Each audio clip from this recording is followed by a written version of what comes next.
Hey everyone, my name is Rachel Goldstein. I'm a licensed attorney and I do a lot of writing and research in the legal and financial space. And one of the things I've been coming across lately is how sellers are protected when they sell a structured settlement. A lot of people get into a financial bind and they need money quickly. And one of the options for some people is to sell a structured settlement. And it's really important to understand everyone's role who's involved in the process and what you can do to protect yourself and what you should expect.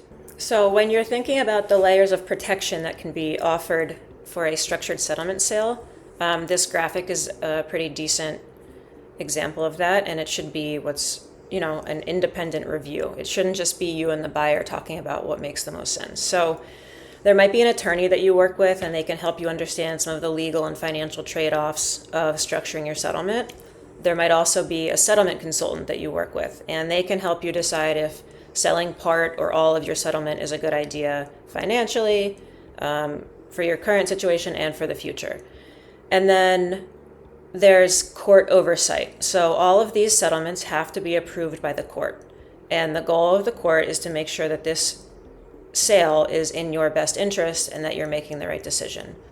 The buyer is sort of outside of this layer of protection because their job really is to purchase your settlement and make money.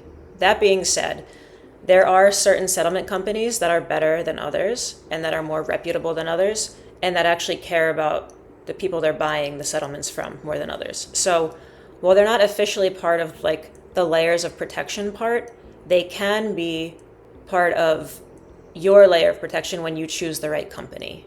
Ultimately, the goal of each of these parties, if they're involved in this sale, is to offer the seller protection, because this is usually a pretty emotional time for the seller. They're going through something potentially difficult in their life, and it's important that they don't rush to make a decision that isn't actually going to benefit them in the future. An example of how this protection can work is, let's say you initially think you're going to sell your entire settlement. You speak with a attorney or the settlement consultant, and they tell you you can actually sell part of the settlement and you can still get the money you need now and have money for the future. So let's say you receive $1,000 every week and a company like Strategic Capital purchases $400 every week. That means you get to keep $600 every week coming in. In exchange for that $400 per week that you're giving to Strategic Capital, they will give you some money, a lump sum up front, which allows you to handle whatever emergency or issue came up in your life. And if you don't know any better, and if you just walk in and decide you want to sell your entire settlement, you could end up doing something that isn't in your best interest, which is, again, kind of the purpose of these other layers of protection.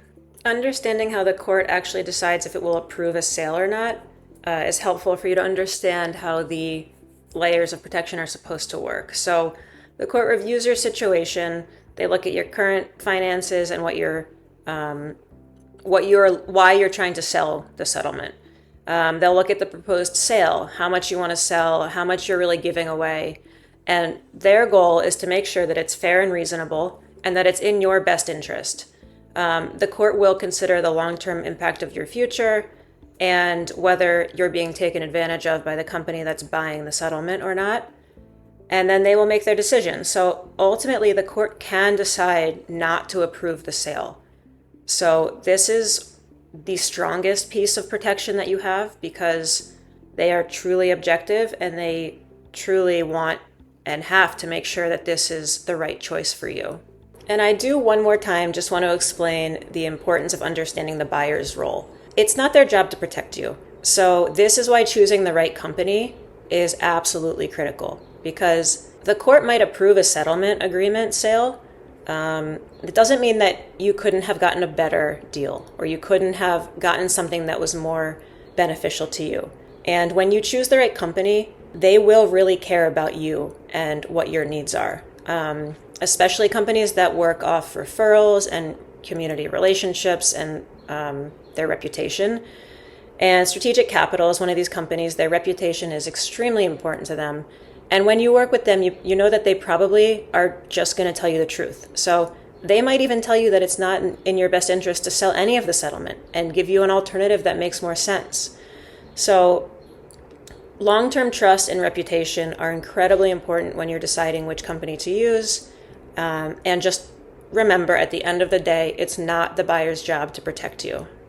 So the right structured settlement sale should always solve the immediate problem, but it shouldn't create more problems in the future. So truly having an idea of how the process works, who's there to protect you and who's not, will help you make the best decision moving forward.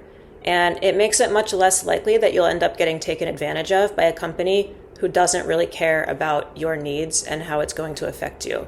So I hope that this has helped you have a better idea of the process, the layers of protection, and how you can make the best choice moving forward.